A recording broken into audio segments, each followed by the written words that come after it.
Meet the Press shreds a Democratic governor live on TV. You know it's bad when the Democrat-friendly press stops protecting their own. Illinois Governor JB Pritzker sat down thinking he was about to have a little comfy chat. Instead, Meet the Press tore through him like a chainsaw through wet cardboard. They hit him with facts. They pulled his own map receipts. They even made him squirm over his billionaire status. Before we start swinging, you know what I need you to do, people. Like this video, subscribe to our channel, and hit that notifications bell, because you know what? We're not doing safe takes here. Let's get into it. Roll the tape. Hurry up.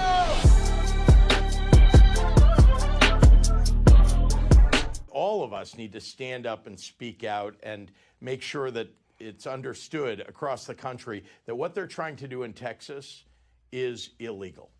Well, Governor, it might be illegal. It's not unprecedented, though, or it might be rare, I should say. But Texas actually tried to redraw districts mid-decade before in 2003, and the U.S. Supreme Court actually upheld the map in that case with the exception of one district. So the argument that Abbott is making is it's not illegal, though they are doing it certainly in an off year. Pritzker's whole Texas is breaking the law speech fell apart in 10 seconds.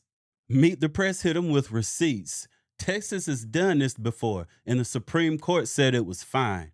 This isn't about legality, it's about timing.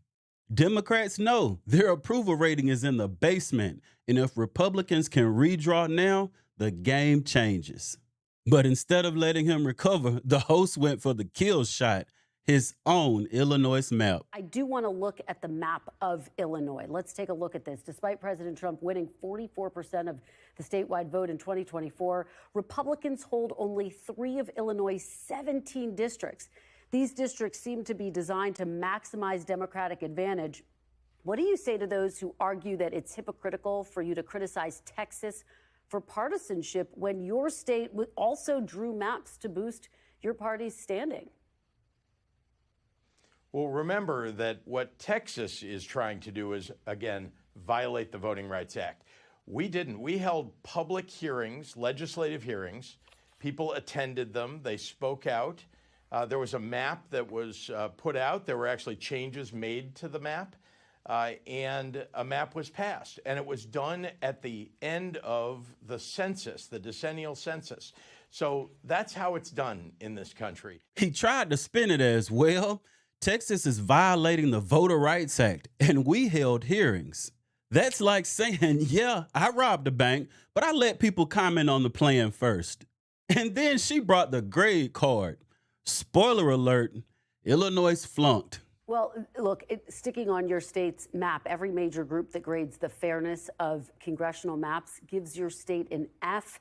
Common Cause, a nonpartisan government watchdog, even says your map, and I'm going to quote, represents a nearly perfect model for everything that can go wrong with redistricting. And I guess the question is, you talk about preserving democracy. How do you preserve democracy if you're using the same tactics that you've criticized Texas Republicans for? But as I say, what they're talking about is a distraction.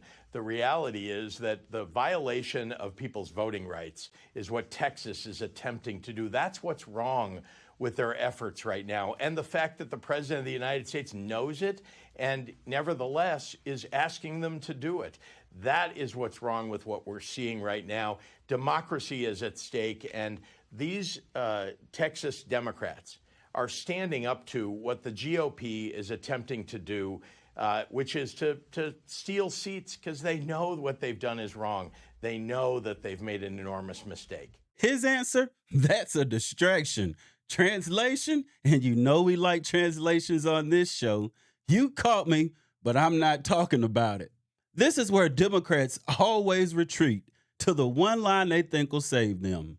Democracy is at stake, while doing the same exact thing they accuse Republicans of. And then the topic shifted to something that made him even more uncomfortable, his billionaire status. Do you think that billionaires have a right to exist? I don't think that we should have billionaires because, frankly, it is so much money in a moment of such inequality. Governor, is that the kind of message that Democrats should be embracing? Look, how much money you have doesn't determine what your values are. And I'm a Democrat because I believe that everyone deserves health care. I'm a Democrat because I believe we've got to fund education and have a free public education available to every kid in this country. I'm a Democrat because I believe that we've got to stand up for our democracy and against the MAGA Republicans who are literally trying to take away people's rights all across this country.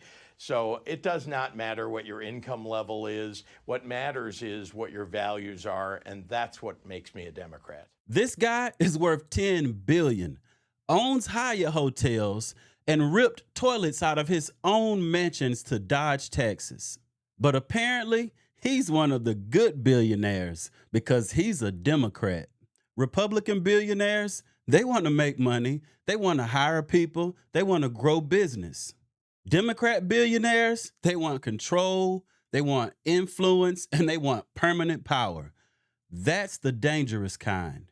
And then the unexpected twist. Stephen Colbert joins in on the humiliation. If you're considering doing a little more redrawing in Illinois, you already have some crazy districts in Illinois. Take a look at this.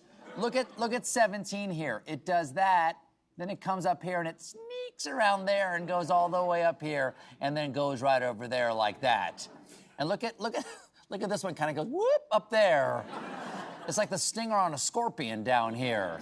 Is this common for all states to do? Well, we handed it over to a kindergarten class and let them decide. Okay, and that's the nonpartisan group that does this Absolutely. for you guys? That's our independent commission, you know. That is, yeah. I mean, look. So because all states, to a certain extent, do this, why is what Texas doing particularly egregious in this case? This is how unserious they are about fairness. It's a joke when they do it. The truth, their maps are maxed out. Texas making this move right now means they're in trouble. And Pritzker just became the new poster boy for their hypocrisy. The bottom line here is, Meet the Press didn't just challenge Pritzker. They exposed the whole Democrat game. Cry democracy while rigging the system, then pretend the other side is the only one doing it. It's reflection time, people. Riddle me this.